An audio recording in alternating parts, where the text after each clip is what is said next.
Hello and welcome to SPMIS Academy. Today we will analyze the Assam Tribune newspaper of 20th May 2020. Please note you can download the PDF version of today's newspaper analysis by clicking the link given in the comment section. You can download the PDF version of April 2020 magazine from our website spmisacademy.com.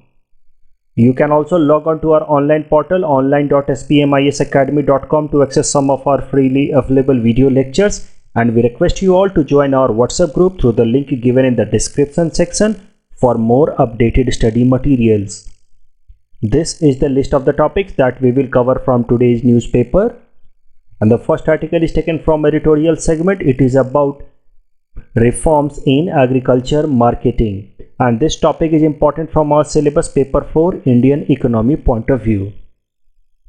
So this article talks about recently proposed agricultural produce trade and commerce facilitation act by finance minister. आपको पता है कि हाल फिलहाल में हमारी finance minister Nirmala Sitharaman ji ने series of reforms announce किए हैं इन डिफरेंट सेक्टर्स, खासकर एग्रीकल्चर सेक्टर के अंदर।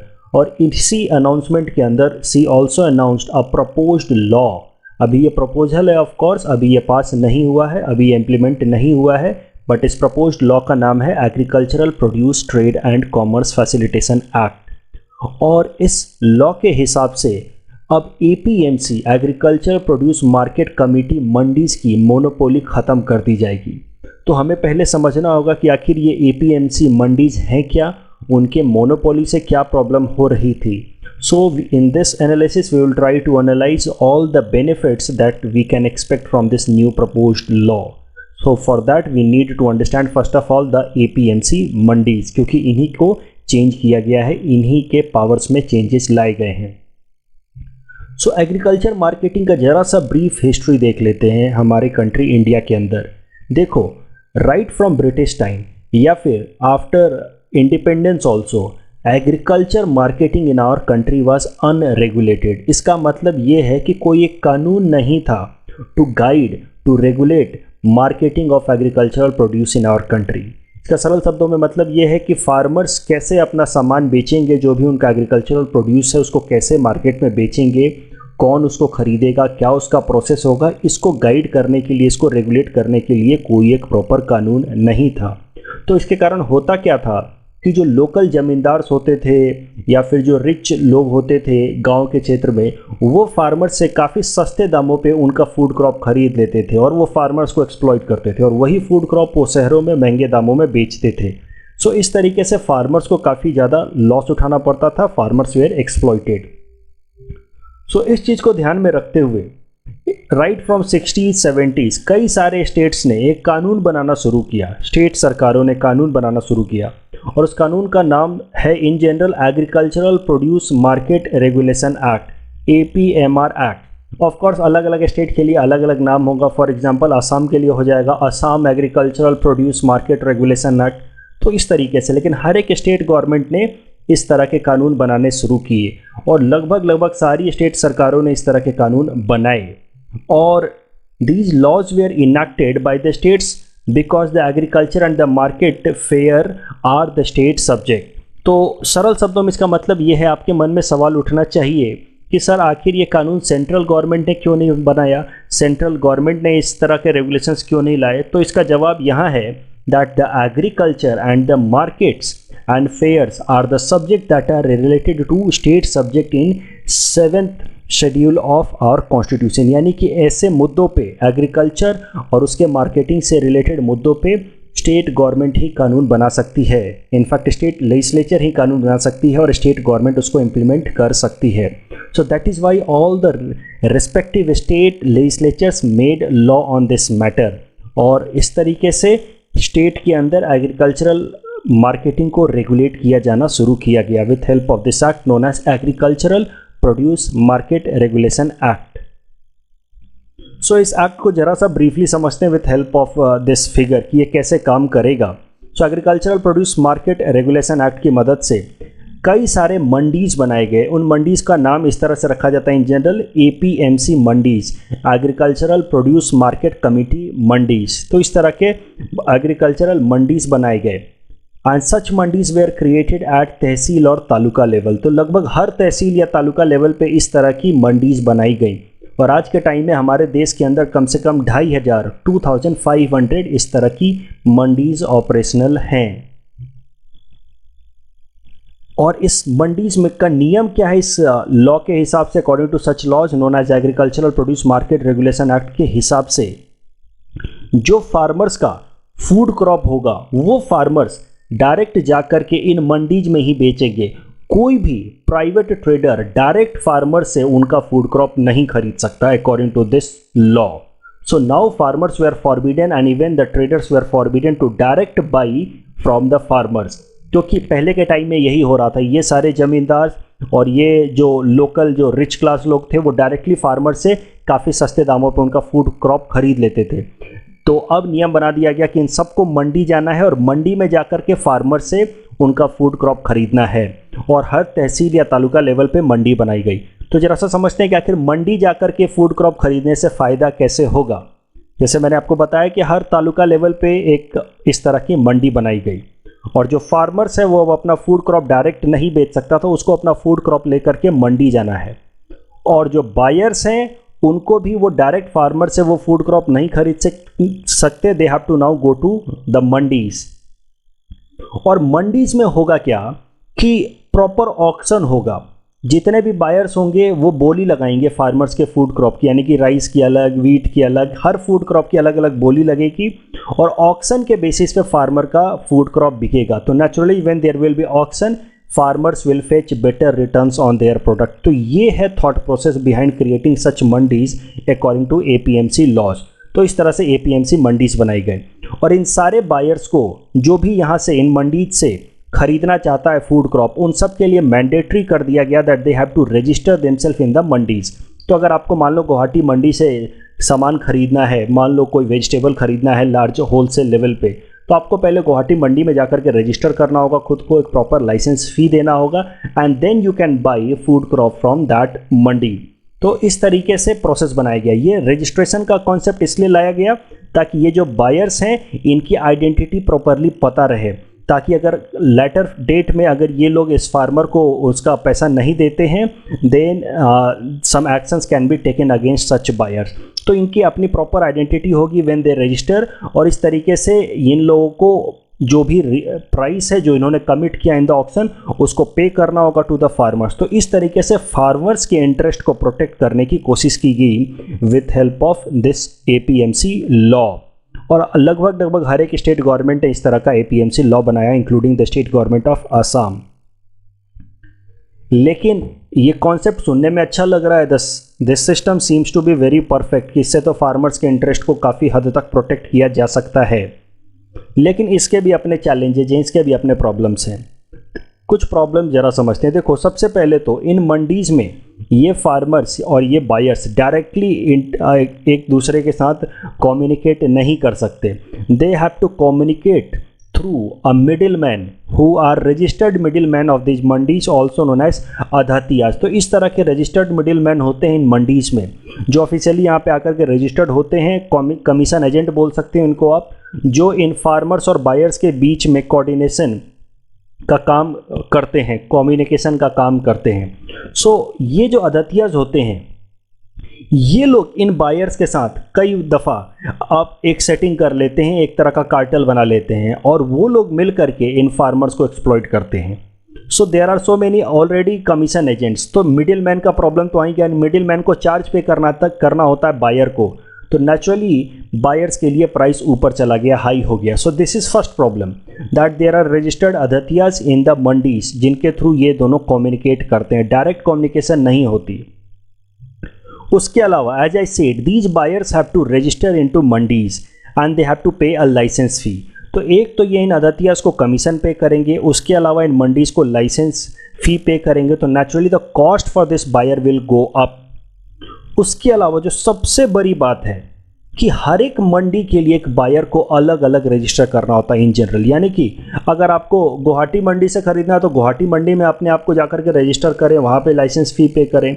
फिर जाकर के आपको अगर नगांव मंडी से खरीदना है तो आप नगांव में जाकर के अपने आप को रजिस्टर करें और वहाँ पे आप लाइसेंस फ़ी पे करें। तो इस तरीके से आप अलग अलग मंडी से अगर आपको ख़रीदना है तो आपको हर मंडी में जाकर के सेपरेटली अपने आप को रजिस्टर करना होगा, लाइसेंस फ़ी पे करना होगा।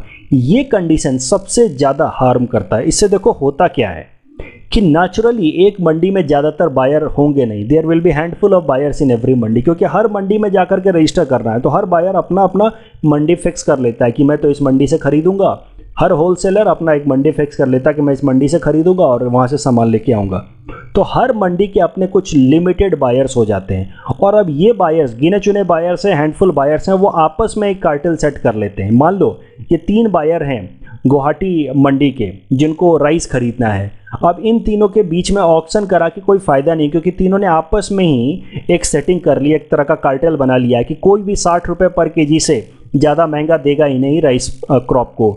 तो अब इन फार्मर्स को वैसे हालात में फ़ायदा नहीं होगा if these buyers make a cartel in themself. और ये हो रहा है इंडिया की सारी मंडियों में लगभग, क्योंकि गिने चुने बायर्स हैं। देखो ऑक्शन का फ़ायदा तो तभी हो सकता है ना जब ज़्यादा से ज़्यादा बायर्स हों और वो एक दूसरे को जानते ना हो, ताकि वो आपस में कोई भी कार्टेल या कोऑर्डिनेशन ना बना पाए। लेकिन ये सेटिंग करके और ये आपस में कार्टेल बना लेते और इन फार्मर्स को जो ड्यू प्राइस है वो मिलता नहीं है, तो ये ऑक्शन का जो बेनिफिट है वो नहीं मिल पाया। उसके अलावा मिडिल मैन तो रह ही गए, तो अननेसेसरी प्राइस भी ऊपर चला गया। So all these problems are being faced by the farmers because of this APMC market in present time. So जो मेन ऑब्जेक्टिव था कि इस फार्मर के इंटरेस्ट को बचाया जाए, इसको बेहतर रिटर्न दिलाया जाए, वो समहाउ पूरा नहीं हो पा रहा है आज के टाइम में भी। These farmers are not getting good returns on their food crops. The main objective yet remains unfulfilled.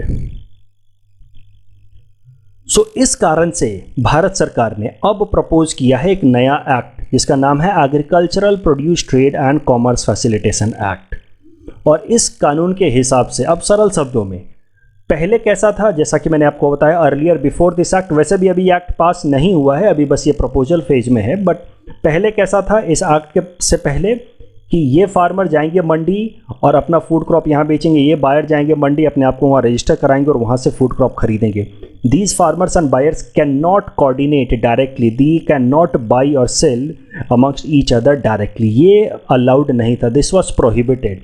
But once this act gets enacted, अभी तो ये प्रपोजल है लेकिन अगर ये पास हो गया तो होगा क्या, कब ये फार्मर्स और बायर्स डायरेक्टली भी एक दूसरे से खरीद बेच सकते हैं फूड क्रॉप्स। ऐसा नहीं है कि मंडीज़ को डिसमेंटल कर दिया जाएगा, मंडी चलते रहेंगी, बट अगर फार्मर चाहे तो बायर्स को डायरेक्टली अपना फूड क्रॉप बेच सकता है।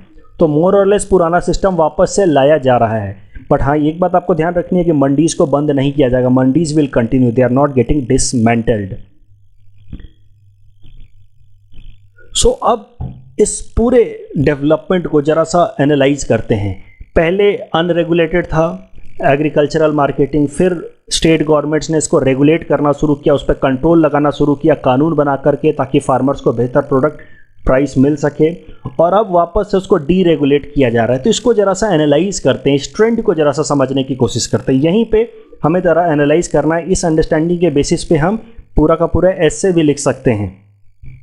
So this act, the newly proposed act, Agricultural Produce Trade and Commerce Facilitation Act, let us analyze this from economic models point of view. So मैंने आपको इकोनॉमिक्स में पढ़ा रखा है बेसिक कॉन्सेप्ट में कि दो ही इकोनॉमिक मॉडल हैं बेसिकली, कैपिटलिज्म या सोशलिज्म, और दोनों के बीच का अंतर भी काफ़ी डिटेल्ड तरीके से मैंने बताया। बट यहाँ पे मैं ब्रीफली आपको रिवाइज करा दूँ। सोशलिस्ट मॉडल मतलब वो मॉडल जिसमें इकोनॉमी के अंदर क्या प्रोड्यूस होगा, किस प्राइस पे बिकेगा और कौन उसको प्रोड्यूस करेगा, ये हर चीज़ भारत सरकार या उस देश की सरकार डिसाइड करेगी अकॉर्डिंग टू द लॉ। जबकि कैपिटलिज्म में वो मॉडल काफ़ी लिबरल होता है और जो मार्केट के फोर्सेस होते हैं, demand and supply, that decides कि क्या प्रोड्यूस होगा, कितने प्राइस पे बिकेगा, कौन उसको प्रोड्यूस कर सकता है। So that model where the government interferes least in the economic decision making is known as capitalist और लिबरल मॉडल। सो नेचुरली जब APMC के कानून बनाए गए, so they were example of this socialist model. आप सब ने एक बात तो जरूर पढ़ रखी होगी, आप सब जानते होंगे कि right after independence India adopted socialist model. And some of the examples to prove that right after independence India adopted socialist model are these. हमने प्लानिंग कमीशन बनाया। प्लानिंग कमीशन का पर्पस ही था कि हमारे जो भी रिसोर्सेज हैं उनको किस तरह से एलोकेट किया जाए, वो सरकार डिसाइड करेगी सेंट्रल लेवल पे। Nationalization of banks in 1969 and then a second phase in 1980s an example of socialist model कि सरकार चलाएगी जो इम्पोर्टेंट इंडस्ट्रीज़ हैं, जो इम्पोर्टेंट इकोनॉमिक एक्टिविटीज़ उनको सरकार कंट्रोल करेगी। आपने नाम सुन रखा होगा लाइसेंस राज, कोटा सिस्टम, यानी कि सरकार लाइसेंस देगी तभी आप जाकर के इकोनॉमिक एक्टिविटीज़ वो ले सकते हैं। आपको क्या कितना कोटा आपको प्रोड्यूस करना है वो सब कुछ डिसाइड करेगी सरकार। So this is an example of socialist model. There were monopolies of PSUs अलग अलग फील्ड में। फॉर एग्जांपल पहले के टाइम में सिविल एविएशन में एयर इंडिया का मोनोपोली था, टेलीकम्युनिकेशन में BSNL का मोनोपोली था। So monopoly of PSU was an example of socialist model. इस तरह के लॉ जो हम अभी डिस्कस कर रहे हैं, जैसे एसेंशियल कमोडिटीज़ एक्ट हमने कल डिस्कस किया, उसके पहले APMC एक्ट जो हम आज डिस्कस कर रहे हैं, all these are example of socialist model जहां पे सरकार डिसाइड करती है कि इकोनॉमिक एक्टिविटीज़ किस तरह से रेगुलेट किए जाने चाहिए। अभी का टाइम में जो सारा डिबेट है वो यही है कि कौन सा मॉडल अच्छा है, सोशलिस्ट या कैपिटलिज्म। दुनिया भर की सरकारें इन दोनों की ही हाइब्रिड को ढूंढने की कोशिश कर रही हैं, what is the best trade off. हमने सोशलिस्ट मॉडल अपनाया, लेकिन 1991 में we were facing balance of payment crisis and that is why in 1991 India had to bring LPG reforms. और LPG रिफॉर्म्स के बाद से ही India is slowly moving from socialist to liberal economy और capitalist economy. ऐसा मैं नहीं कह रहा कि हमने पूरी तरह से सोशलिज्म को ख़त्म कर दिया, सोशलिस्ट मॉडल को ख़त्म कर दिया और पूरी तरह से कैपिटलिस्ट मॉडल या लिबरल मॉडल को अपना लिया। आज भी आप देख रहे हैं कि धीरे धीरे वी आर प्रोग्रेसिंग टुवर्ड्स। कल ही मैंने आपको बताया कि अब कैसे एटॉमिक एनर्जी के फील्ड में अब जाकर के भारत सरकार ने अलाउ किया है कुछ प्राइवेट एंटरप्राइजेस को भी। पिछले साल पहली बार प्राइवेट ट्रेन्स चलाई गई, यानी कि पहली बार प्राइवेट इंटरप्राइजेस को अलाउ किया गया in the field of railways. तो धीरे धीरे it has been a slow progress, but right after this 1991 you can say that this was a watershed year. ये था वो ट्रांसफॉर्मिंग ईयर। उस टाइम से धीरे धीरे we are now moving from socialism to the capitalism model और the liberal economy model. और उसके कुछ एग्जाम्पल्स आप देख सकते हैं। वी डिसमेंटल्ड प्लानिंग कमीशन, अब हमने उसको रिप्लेस कर दिया विद नीति आयोग। हमने लाइसेंस राज और कोटा राज तो लगभग ख़त्म ही कर दिया है। कई सारी चीज़ों के लिए अब हमने लाइसेंसिंग ख़त्म कर दिया। इनफैक्ट बस 5 ऐसी एक्टिविटीज़ हैं जिसके लिए लाइसेंस मैंडेटरी है। कोटा राज भी हमने ख़त्म कर दिया है। हम लोग मास लेवल पर डिसइन्वेस्टमेंट कर रहे हैं, प्राइवेटाइजेशन की बात हो रही है। हाल फिलहाल में आपको पता है फाइनेंस मिनिस्टर जी ने अनाउंस किया है कि ज़्यादातर PSUs जो नॉन स्ट्रेटजिक सेक्टर में आते हैं उन सबको प्राइवेटाइज कर दिया जाएगा और जो स्ट्रेटजिक सेक्टर के PSUs हैं उनको भी प्राइवेटाइज किया जाएगा। स्ट्रेटजिक सेक्टर में बस 4 PSUs रखे जाएंगे हर एक फील्ड में। तो आप देख सकते हैं कि मास लेवल पर डिसइन्वेस्टमेंट हो रहा है, प्राइवेटाइजेशन हो रहा है। और ये जो रिफॉर्म्स अनाउंस किए गए हैं, जैसा कि मैंने आपको बताया एसेंशियल कमोडिटीज एक्ट में भी कई सारे फूड क्रॉप्स को डीरेगुलेट कर दिया गया था और अब APMC एक्ट में रिफॉर्म्स अनाउंस किए जा रहे हैं। Try to understand the bigger picture. This is not just matter of one particular act की मार्केट रेगुलेशन एग्रीकल्चरल मार्केट के लिए चेंज किया जा रहा है। This is the in general approach of our country. This is in general economic approach of our country in a particular direction. We are moving from this socialist to capitalist model. We are moving towards regulated to more liberal economy. We are trying to be more and more market driven. सरकार अपने जो economic decisions है, economic interventions है, उनको कम करना चाहती है. It wants the market to decide what should be produced at what price to be sold and who should produce it. क्योंकि ऐसा कैपिटलिस्ट मॉडल में मानना है कि जो मार्केट डिसाइड करता है that is the most efficient way of making economic allocation of resources. आपने इकोनॉमिक सर्वे 2020 में ऑलरेडी एनालिसिस में बता चुका हूं how economic survey suggested that there should be minimum intervention by government. Already हमने इस एसेंशियल कमोडिटीज एक्ट का analysis देख रखा था where the economic survey had said that government interventions many a time hurts more than it helps. So this is in general trend. आप इन सारे basis पे आप एक बढ़िया एस्से भी लिख सकते हैं इस अंडरस्टैंडिंग पे that how slowly India is transitioning from a socialist और regulated economic model to capitalist और लिबरल इकोनॉमिक मॉडल। उसके अलावा let us analyse this entire development और this act, this proposed act from political aspect point of view. ये act पे political questions भी बहुत ज़्यादा रेज होंगे क्योंकि जैसा कि मैंने आपको बताया कि agriculture as well as markets and fairs are state subject. इस पे सेंट्रल लॉ कैसे बनाया जा सकता है, this is a big question. Is this an attack on federalism? Of course जब स्टेट गवर्नमेंट्स के पावर्स पे इंक्रोच करेगी central government that can be considered as an attack on federalism. लेकिन कुछ एक एक्सपर्ट्स का ऐसा मानना है कि इस कानून को जस्टिफाई किया जा सकता है लीगली भी। कैसे, जरा देखते हैं। So they say, according to some legal experts, they say that there is article 301 of the Indian constitution that deals with freedom of trade and commerce across the country. तो आर्टिकल 301 कहता है कि there should be freedom of trade and commerce across the country, और वैसे हालात में this APMC that restricts the freedom of trade and commerce across the country becomes unconstitutional according to the provision of article 301।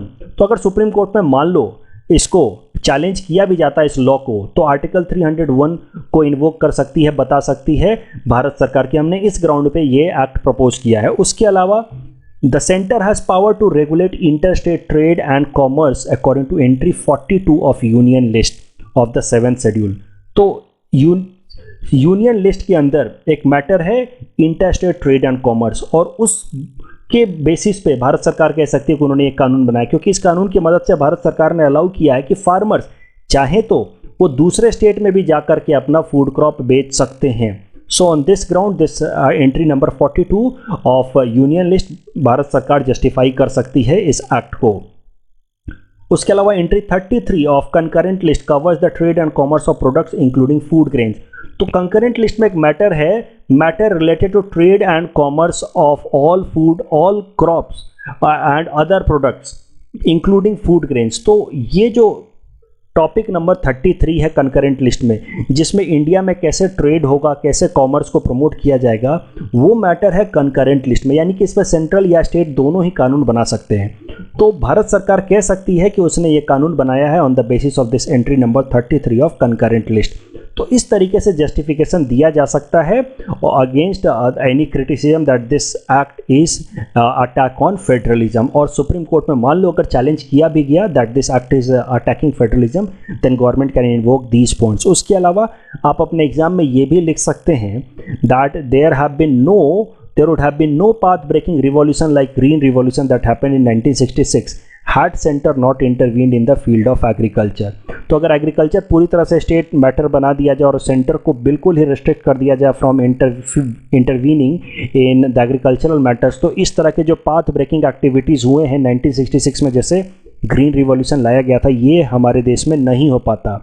Green revolution was possible only because of intervention of central government in the field of agriculture। उसके पहले हमारा देश जो है वो food crop में काफ़ी deficient था। We were are facing the huge problem of deficiency and food deficiency and hunger, but after this green revolution we became self sufficient as far as our food needs are concern. तो इस तरह के intervention central government के needed हैं in the field of agricultural also, अगर need arise होता है तो। सो ये भी जस्टिफिकेशन आप लिख सकते हैं, ये 4 पॉइंट्स आप लिख सकते हैं if you have to justify this act proposed by central government। The next article is taken from international segment. It is about Kashmir, internal matter of India, statement released by Taliban. So this topic is important from our syllabus paper 3 international relations point of view. This is also important for political science optional। सबसे पहले news article समझते हैं, news है क्या। So Suhail Shaheen, who is a spokesperson of Islamic Emirate of Afghanistan, is and has said that Taliban has nothing to do with Kashmir.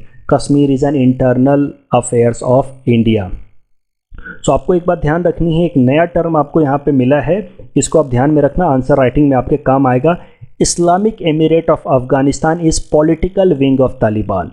तो तालिबान अपने आप को एक कल्चरल विंग कहता है और उनका पॉलिटिकल विंग है इस्लामिक एमिरेट ऑफ अफगानिस्तान। और उसके स्पोक्स पर्सन सुहेल शाहीन ने कहा है कि Kashmir is internal matter of India and Taliban has nothing to do with Kashmir. It is India who will decide on Kashmir issues. So in this way Taliban has considered that Kashmir is internal matter of India, and this simply implies that Taliban is not in favor of Pakistan's strategy to promote cross-border terrorism in India, especially in Jammu and Kashmir। So अब इस पे सवाल ये उठता है, basic हमारी जो foreign policy making है उसमें एक बेसिक क्वेश्चन उठेगा that should India reset it's policy regarding Taliban. क्योंकि अभी तक जो अभी हमारी पॉलिसी है रिगार्डिंग तालिबान, उसमें हम लोग तालिबान को एक लेजिटिमेट पॉलिटिकल यूनिट की तरह आइडेंटिफाई नहीं करते हैं। बिकॉज वी फियर कि अगर एक बार तालिबान पावर में आ गया अफगानिस्तान के अंदर, then with help of Pakistan it will promote cross border terrorism in Jammu and Kashmir. लेकिन जब एक बार तालिबान ने खुद ही साफ साफ कह दिया है that Jammu and Kashmir is internal matter of India and it will not support Pakistan in having any sort of disturbances in Jammu and Kashmir, तो क्या अब इंडिया को अपनी foreign policy regarding Taliban change करना चाहिए? वो ये बात को इस आर्टिकल में डिस्कस किया गया है। सो लेट अस सी कि इस आर्टिकल में क्या बताया गया है regarding this foreign policy making of India about Taliban. So इस बात को हमें समझने के लिए हमें समझना होगा कि अफ़गानिस्तान के अंदर क्या पॉलिटिकल डेवलपमेंट्स हुए हैं हाल फिलहाल में, और उसके लिए एक टर्म यूज होता है इंटरनेशनल सर्कल में जिसको कहते हैं great game of Afghanistan. So experts in the field of international relations they say that a great game is going on in Afghanistan. So समझते हैं कि आखिर ये ग्रेट गेम है क्या। सो इसको समझने के लिए आपको एक बात ध्यान रखनी होगी कि अफ़गानिस्तान इज़ डिवाइडेड।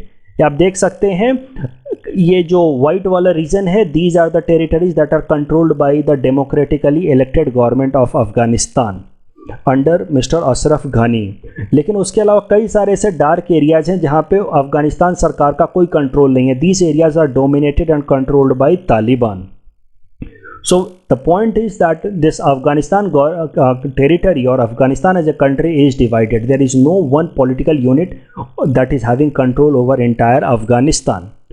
और तालिबान जैसा कि आप सब जानते हैं, कई दफ़ा हम डिस्कस भी कर चुके हैं, इसे फंडामेंटलिस्ट ग्रुप, एक तरह का इंसर्जेंट ग्रुप है जो वहाँ के terrorist group, local terrorist group Al Qaeda के साथ मिल करके कई सारे टेररिस्ट अटैक्स, वायलेंट एक्टिविटीज़ करता रहता है। और Taliban has been acting as an asset of Pakistan so far. Taliban 1996 में ऑफिशियली स्टैब्लिश हुआ, उसके पहले ये लोकल ये इंसर्जेंट ग्रुप थे जो अपने आप को मुजाहिदीन कहते थे। Finally in 1996 they created common platform जिसका नाम दिया उन्होंने तालिबान।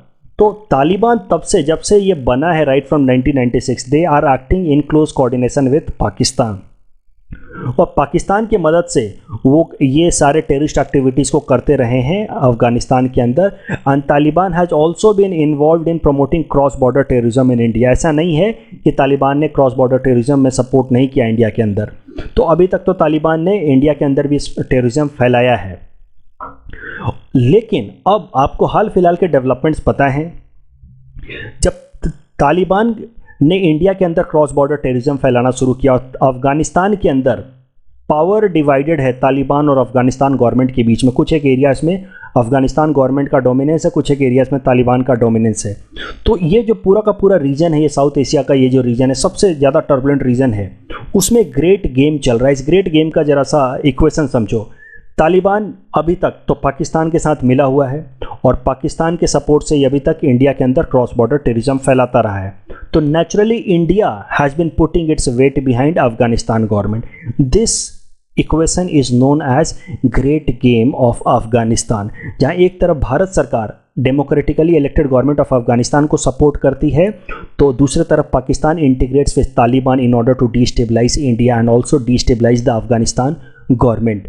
तो ये है कोऑर्डिनेशन, ये है equation of this reason.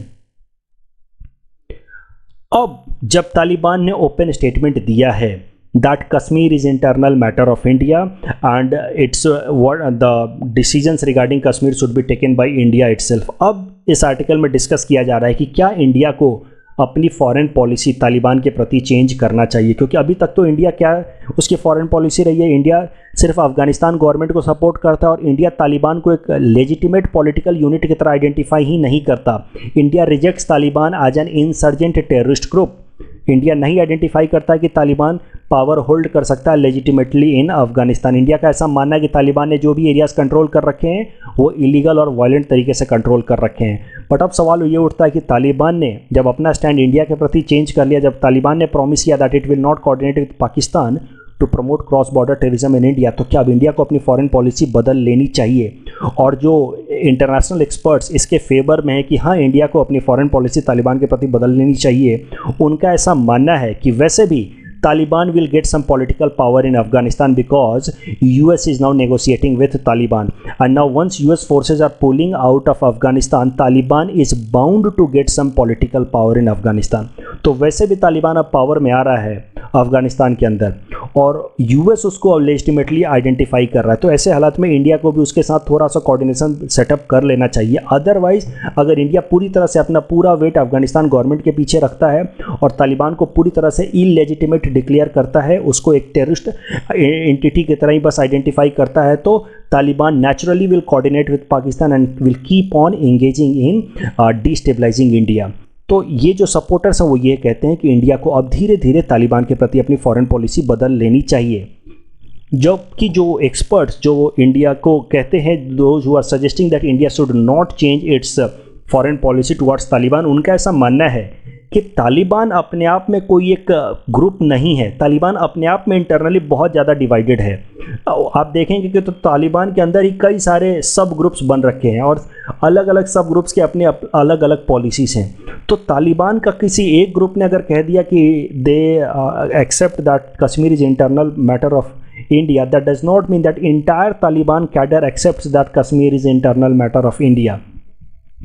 Taliban is not one monolithic block. They are internally divided. There are so many subgroups. So ऐसा नहीं है कि एक किसी यूनिट ने कह दिया then we should see that entire Taliban has accepted that Kashmir is internal matter of India. There are so many subgroups inside Taliban itself who have deep linkage with deep state of Pakistan. तो पाकिस्तान के साथ कई सारे coordination है कई सारे तालिबानी groups के, सब ग्रुप्स के, specially with the deep state of Pakistan. तो डीप स्टेट क्या होता है उसको भी जरा सा हम डिस्कस करेंगे। और आज तालिबान ने कहा है that they identify that Kashmir is internal matter of India but they may change their stand any time, specially once US forces pull out of Afghanistan, वो अपना स्टैंड बदल सकते हैं। तो तालिबान की एक स्टेटमेंट से इंडिया को अपनी पूरी की पूरी फॉरेन पॉलिसी रिसेट नहीं कर लेनी चाहिए अबाउट तालिबान। इंडिया को अभी वेट करना चाहिए। उसके अलावा अगर तालिबान को हम सपोर्ट करते हैं, तालिबान को लेजिटिमेट पावर की तरह आइडेंटिफाई करते हैं, then it will be like going against our own commitment towards democracy. India is largest democracy of the world and we stand for democracy across the globe. और अगर हम तालिबान जो एक ऐसी एंटिटी है जो एंटी डेमोक्रेटिक पॉलिसीज़ को अपनाती है, जो अफगानिस्तान के अंदर डेमोक्रेटिक फिलोसफीज़ को रिफ्यूट करती है, अगर हम उसको सपोर्ट करते हैं और हम उसको आइडेंटिफाई करते हैं as legitimate power, then it will be like going against our own commitment towards democracy. जैसा कि मैंने आपको बताया था कि Taliban has close coordination with deep state of Pakistan. तो ये जो कॉन्सेप्ट है डीप स्टेट का उसको ज़रा सा देखते हैं। पॉलिटिकल साइंस ऑप्शनल स्टूडेंट्स के लिए ये टर्म बहुत इंपॉर्टेंट है। आप जीएसएस में इसको अवॉइड कर सकते हैं but this term is specifically important for political science optional. Deep state means non elected officials and private entities who controls the government. Pakistan के अंदर आईएसआई और जो पाकिस्तानी आर्मी है उसको माना जाता है पाकिस्तान का डीप स्टेट, कि वो लोग वैसे दिखाने के लिए वहाँ के प्रधानमंत्री हैं, उनके पास अपने पॉलिटिकल पावर्स हैं, but there is a deeper state who controls the decision making of the government of Pakistan, that is ISI and Pakistani army. India के अंदर भी कभी कभार लोग क्रिटिसिज्म में कहते हैं कि हमारे यहाँ के जो कैपिटलिस्ट क्लास हैं, जो बिजनेसमैन हैं like Tatas and Ambanis, they are deep state, but ये कोई इतना पॉपुलर कॉन्सेप्ट नहीं है, इतना एक्सेप्टेड कॉन्सेप्ट नहीं है। Indian government is quite capable, quite powerful and it is not heavily influenced by such business class. लेकिन पाकिस्तान के अंदर this concept is quite accepted that Pakistan army and ISI is deep state of Pakistan. तो ये आप आराम से लिख सकते हैं अपने आंसर में। The next article is taken from National Segment. It is about Super Cyclone Amphan. So this topic is important from our syllabus paper 4 Indian Geography point of view. This can also be asked in prelims exam. So news article पहले समझते हैं ये है क्या। So super cyclone has been created on Bay of Bengal जिसका नाम है Amphan. This name Amphan was given by Thailand in 2004. एक बात जो आपको यहाँ पे ध्यान रखनी है, प्लीज़ नोट, मैंने ये साइक्लोन से रिलेटेड एक आर्टिकल अपने newspaper analysis that I did on 30 अप्रैल उस दिन भी कवर किया था, जिस दिन मैंने आपको बताया था कि कैसे साइक्लोन्स के नाम रखे जाते हैं, कैसे first list of the name of cyclone was prepared in 2004, जिसमें ये 8 कंट्रीज़ ने मिल करके नाम प्रपोज किए थे और धीरे धीरे सारे नाम अब एग्जॉस्ट हो गए हैं और अब new set is being prepared, new set of names is being prepared. उस दिन उस आर्टिकल में मैंने कहा था that the last name is left for cyclones in the old list, जो लिस्ट 2004 में बनाई गई थी उसका लास्ट नेम अम्फन बचा हुआ है, तो जो भी नेक्स्ट साइक्लोन आएगा उसको अम्फन नाम दिया जाएगा और उसके बाद नया जो लिस्ट है उसको यूज किया जाएगा। और उसमें मैंने कहा था that this Amphan name has been given by Sri Lanka. I said this because ये पूरा का पूरा जो स्नैपशॉट उस न्यूज़पेपर में आया था और इस स्नैपशॉट के बेसिस पे मैंने कहा था that this Amphan was named by Sri Lanka, but this is wrong. Amphan has been named by Thailand. So इस बात का ध्यान रखें क्योंकि अम्फन इस साल आया है, अभी आया और ये एक सुपर साइक्लोन है, तो हो सकता है कि आपसे ये भी पूछ लिया जाए प्रीलिम्स एग्जाम में कि ये जो हाल फिलहाल में अम्फन साइक्लोन आया है इसको किस कंट्री ने नाम दिया है। Answer is Thailand. I said it wrongly Sri Lanka because it was written in newspaper like it was given by Sri Lanka, but it is proposed by Thailand. और ये आखिरी नाम है, इसके बाद नया लिस्ट इस्तेमाल किया जाएगा। That day also I discussed the process of making of cyclone, जो यहाँ पे मैं briefly फिर से डिस्कस कर लेता हूँ because some of the students requested।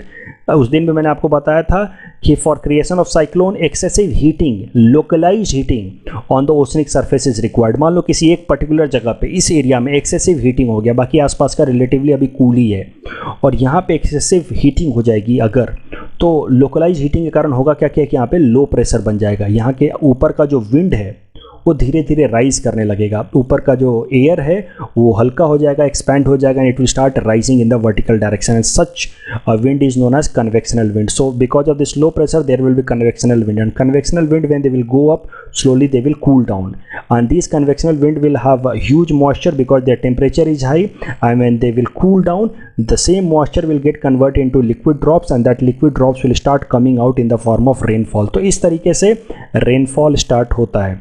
और चूंकि यहाँ पे हीटिंग के कारण लो प्रेशर बना हुआ है तो आसपास का जो सराउंडिंग रीजन है वो रिलेटिवली हाई प्रेशर पे होगा, और आसपास का जो सराउंडिंग रीजन है जब वो रिलेटिवली हाई प्रेशर पे होगा तो नेचुरली हाई प्रेशर से लो प्रेशर की तरफ विंड्स इस तरह से बहनी शुरू होंगी। तो winds from the surrounding area will converge into this low pressure zone, और इस तरह के सराउंडिंग एरिया से विंड आकर के यहाँ पे रोटेट करने लगेंगी, फास्ट स्पीड से रोटेट करने लगेंगी। These winds rotate because of the deviation caused by Coriolis force. तो ये विंड सीधी सीधी नहीं आएंगे, they will be deviated because of Coriolis force created by the movement of the earth. और ये कोरियोलिस फोर्स का कॉन्सेप्ट मैं ऑलरेडी आपको बता चुका हूँ। सो because of this these winds will come in this circular fashion and they will start rotating like this. तो centre पे जिसको हम कहते हैं आई ऑफ द साइक्लोन, वहाँ पे लो प्रेशर है और वहाँ पे इस तरह से विंड्स राइज कर रही हैं, कन्वेक्शनल विंड्स, और रेनफॉल हो रहा है, और साथ में सराउंडिंग्स एरियाज में विंड्स इस तरीके से फास्ट तरीके से रोटेट कर रही हैं। और साथ ही साथ जो ट्रेड विंड्स होती हैं, इस तरह का हमारा साइक्लोन बन गया बे ऑफ बंगाल में, और जो ट्रेड विंड्स होती हैं धीरे धीरे इस साइक्लोन को पुश करते हुए इंडियन कोस्ट पे लेकर के आती हैं। जो आज के दिन ये साइक्लोन अम्फन है वो इन ट्रेड विंड्स के कारण धीरे धीरे इंडियन कोस्ट ऑफ उड़ीसा में पहुंचने वाला है, and this way this cyclone hits the coast. ये प्रोसेस मैंने एक बार फिर से आपको इस फिगर की मदद से समझाया है। I got this figure that is more elaborative, more illustrative, so that's why I took this। आप देख सकते हैं यहाँ पे जब हीटिंग होगी, heating must be more than 26 degree Celsius. तो हीटिंग होगी तो कन्वेक्शनल विंड्स होंगे, winds will start rising, and because of this convectional wind there will be clouds, so because of this clouds there will be rainfall in the centre. तो यहाँ पे इस तरह का एक आई बन गया और सराउंडिंग एरिया से फास्ट विंड्स आएंगी, कन्वर्ज करेंगी because of the high pressure zone in the surrounding area, और वो थोड़ा थोड़ा डिफ्लेक्ट भी होगी बिकॉज ऑफ कोरियोलिस फोर्स। इस तरह से ये एक दूसरे के आसपास काफ़ी फास्ट तरीके से रोटेट करने लगेंगी, and this will lead to creation of fast rotating winds, और द सेंटर में there will be heavy rainfall, and this entire combination of fast rotating winds plus heavy rainfall in the centre is known as cyclone. अब जैसा कि मैंने आपको बताया कि जो साइक्लोन आ रहा है Amphan, that is known as super cyclone. तो जरा सा समझते हैं कि आखिर ये साइक्लोन और सुपर साइक्लोन में अंतर क्या होता है। देखो, tropical cyclones in the Bay of Bengal are graded according to their maximum wind speed at the centre. अलग अलग विंड स्पीड के बेसिस पे इन साइक्लोन्स को अलग अलग कैटेगराइजेशन दिया जाता है। For example they are known as cyclonic storms अगर wind speed is between 61 to 88 kilometre per hour. It is known as severe cyclonic storm if the wind speed is between 89 to 117 kilometre per hour. It is known as very severe cyclonic storm if it is its speed is between 118 to 166 kilometer per hour. Extremely severe cyclone if its speed is between 167 to 221 kilometer per hour, and it is known as super cyclone if its speed is in excess of 221 kilometer per hour. अब आपको एक बात मैं स्पष्ट तरीके से बता दूं that no one is going to ask you the speed limits. अब आप ये एक एक लिमिट याद करने मत बैठ जाना, no one is going to ask you. I believe at max इस तरह का सवाल बन सकता है that cyclones are categorised as severe, super severe on the basis of what criteria, and their options might be like this. Option 1 might be volume of rainfall, temperature of the oceanic surface, intensity of lightning and thunder, wind speed at the center. Of course the correct option will be option D, wind speed at the center. आप ये सारे facts याद मत करने बैठ जाना.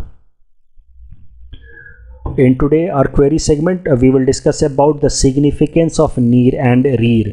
कल मैंने NIR that is nominal effective exchange rate and REER that is real effective exchange rate calculate कैसे करते हैं वो मैंने आपको बताया था. सबसे पहले मैंने आपको डेफिनेशन बताया था, then I told you what is nominal exchange rate. It is the relative price of currency of one country with respect to other. जैसे कि हम बोलते हैं $1 इज इक्वल टू 75 हो गया, then that is nominal exchange rate.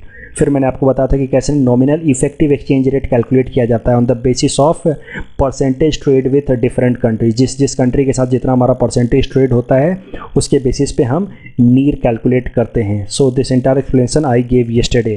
Currency in some other country, तो एक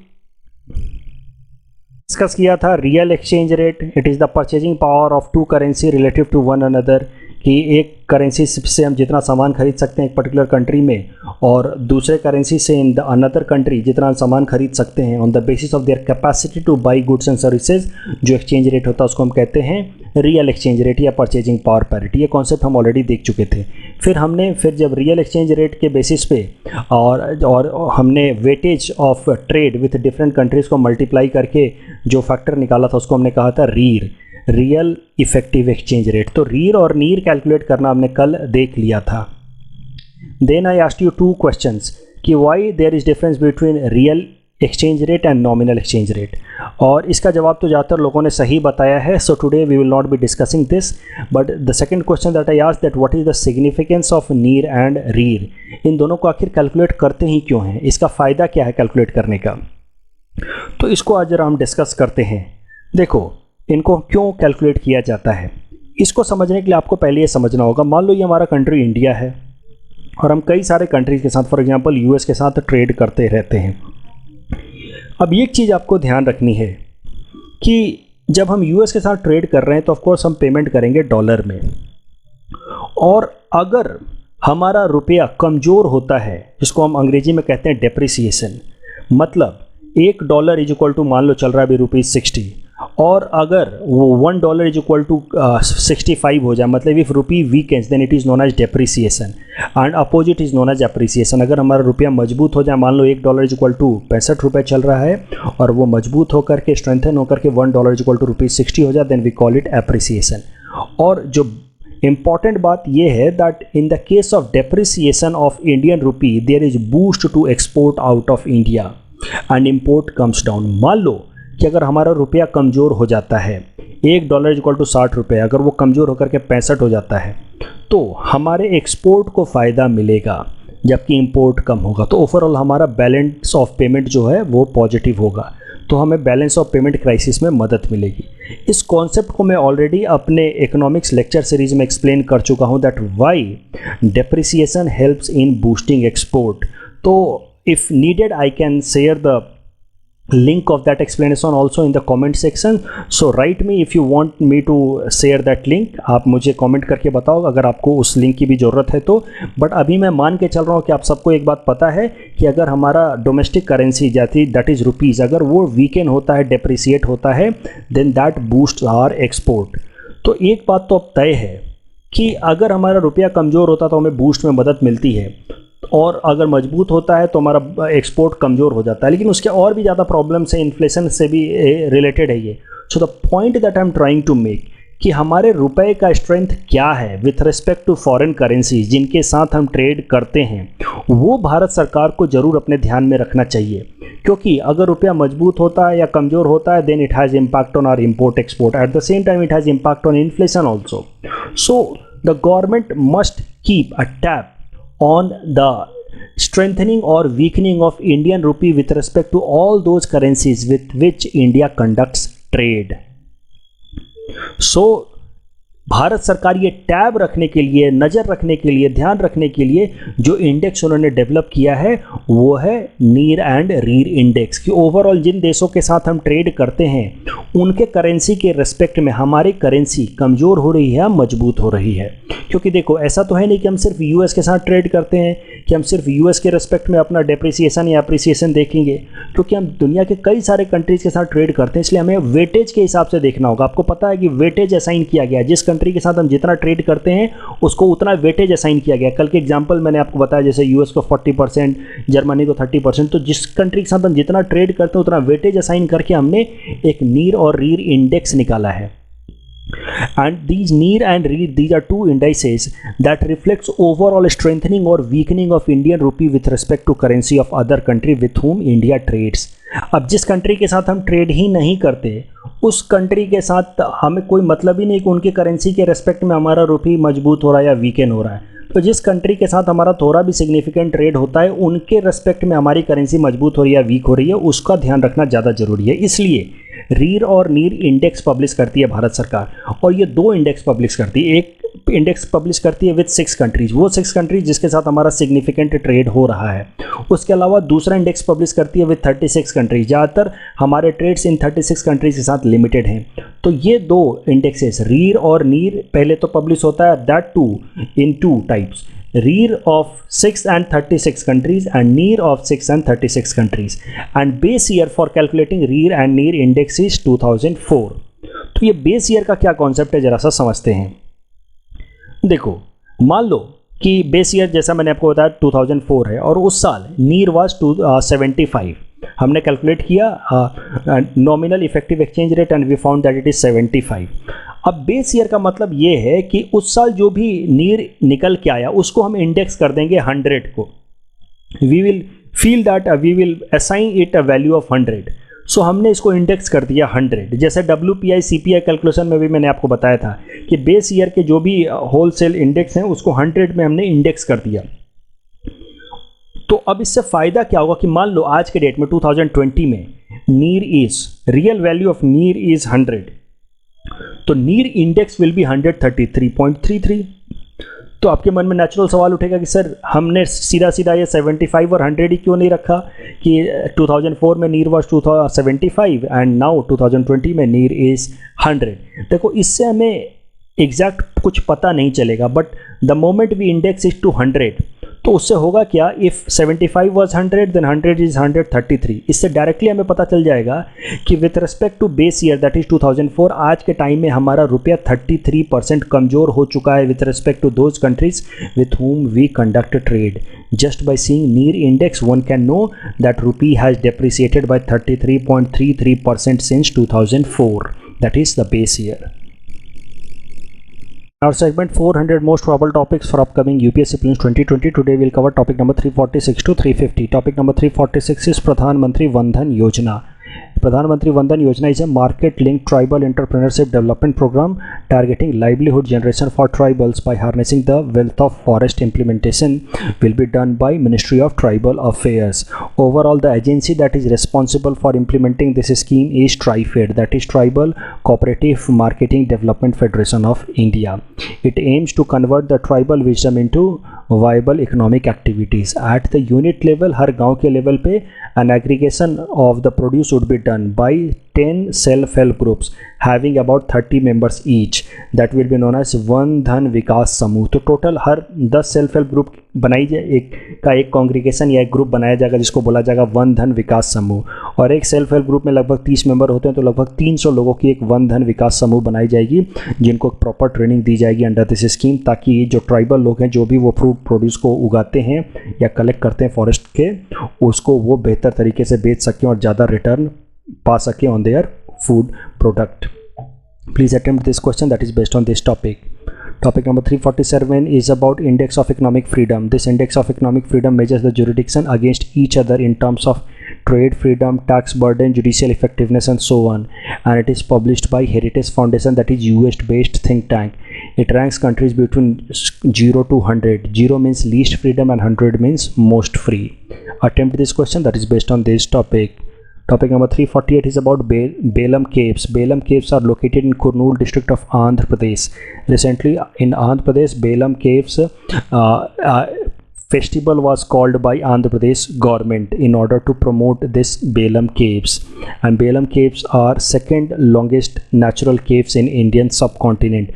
The longest natural cave in Indian subcontinent is Kremliapra Cave in Meghalaya.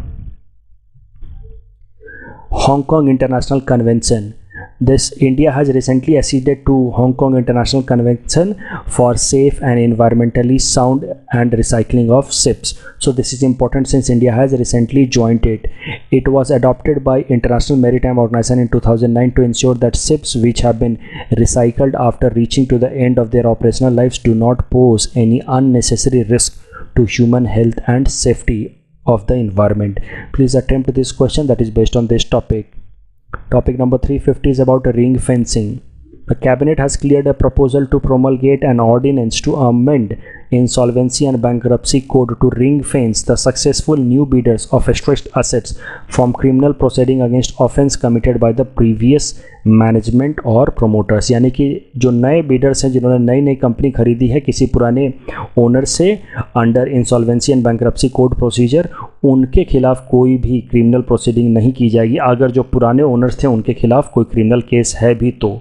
इसको कहा गया है, नाम दिया गया है रिंग फेंस, और इस प्रोविजन को लाया गया through an ordinance. So this year it has been brought, so it is important. Please attempt this question that is based on this topic. This is the answer of question number 341 to 345 that we had given in yesterday's newspaper analysis. Today's question number 346 to 350 can be attempted by students, and you can share the answer in the comment section. We will be sharing answer of these questions in tomorrow's newspaper analysis.